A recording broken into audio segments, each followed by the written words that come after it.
కలియుగ దైవం వెంకటేశ్వర స్వామి దర్శనార్థము ప్రతి 3 నెలలకోసారి తప్పక స్వామివారి దర్శనం కోసం వస్తాం. తప్పక స్వామివారుడంగా మాకు అనుమతి ఇస్తారు.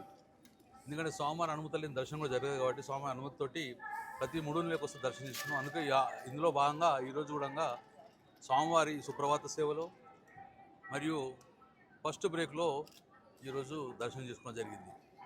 చాలా అద్భుతంగా ఈ యొక్క పలహారాలు కానీ ప్రసాదాలు కానీ మీరు వడ్డించిన ప్రతి ఒక్కడంగా చాలా రుచికరంగా మారిపోయి అద్భుతంగా ఉన్నది.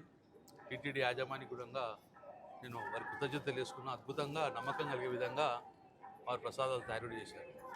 ముఖ్యంగా జేఓ గారు వెంకటయ్య చౌదరి గారిని కలిశాను నేను.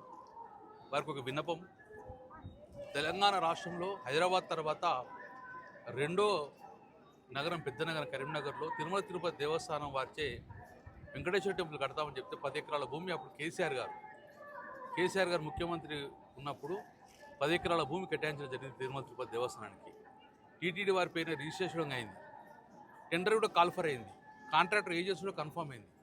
కానీ ఎందుకో 2 సంవత్సరాలే ఇంతవరకు పని మొదలు కాలేదు. అదే విషయాన్ని నేను జేఓ గారితో మాట్లాడి జరిగిన తెలంగాణలో ఎక్కువ శాతం కూడా వెంకటేశ్వర స్వామి భక్తులు ఉంటారు. వారి మనోభావాలు దెబ్బతినకూడదు. ఆల్రెడీ ఆ యొక్క భూమి పూజలో వేలాది మంది పాల్గొన్నారు. బట్ ఇప్పుడు కూడా టెంపుల్ కడతలేని ఒక ఆలోచన ఉన్నారు ప్రజలు. కాబట్టి వెంటనే దాన్ని ఇమ్మీడియట్గా ఇక్కడ ముఖ్యమంత్రి గారు చంద్రబాబు నాయుడు గారు మరియు ఈ యొక్క జైఓ మన టీటీడీ పాలక మండలి మొత్తం కూడా ఇంటర్ తీసుకొని ఆల్రెడీ టీటీడీచే దాన్ని భూమి పూజ కార్యక్రమం చేశారు. ఇక్కడ పండితులు తిరుమల తిరుపతి దేవస్థానం నుంచి పండితులు వచ్చారు, అప్పుడు చైర్మన్ గారు వచ్చారు. అందరిచే అద్భుతంగా మేము భూమి పూజ చేసుకున్నాం. కానీ ఇంతవరకు అక్కడ పనులు స్టార్ట్ కాలేదు. కాబట్టి డెఫినెట్గా పనులు తొందరగా స్టార్ట్ చేయాలి, లేకుంటే నమ్మకం కోల్పోతే ప్రజలకు.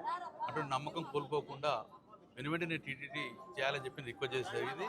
డెఫినెట్గా త్వరలోనే అవసరమైతే ముఖ్యమంత్రి చంద్రబాబు నాయుడు గారిని కలుస్తాము. ఆ యొక్క టెంపుల్ తొందరగా స్టార్ట్ అయింది. ఎందుకంటే ఎక్కువ శాతము ఇక్కడికి వచ్చే సేవకులు, నేను లోపల సేవలకు వస్తే ఎక్కువ శాతం మా కరీంనగర్ నుంచి వచ్చారు. చాలామంది తెలంగాణ నుంచి సేవ చేస్తారు. ఎందుకంటే కలియుగ వెంకటేశ్వర స్వామి అంటే తెలంగాణకు ప్రజలకు చాలా భక్తి ఎక్కువ. కాబట్టి అందుకే చాలామంది కూడా మాకు వాళ్ళ లోపల కలిసిన వాళ్ళందరూ కూడా తెలంగాణ ప్రాంతం, ముఖ్యంగా కరీంనగర్ వాసులు. కాబట్టి ఆ టెంపుల్ ఎంతో ఉపయోగపడుతుంది. కాబట్టి భక్తులకు మీరు ఆ టెంపుల్ని ఒకసారి కట్టాలని చెప్పి రిక్వెస్ట్ చేసినారు. కట్టిస్తారని చెప్పిన ఆశాభావం వ్యక్తం చేసింది. Thank you.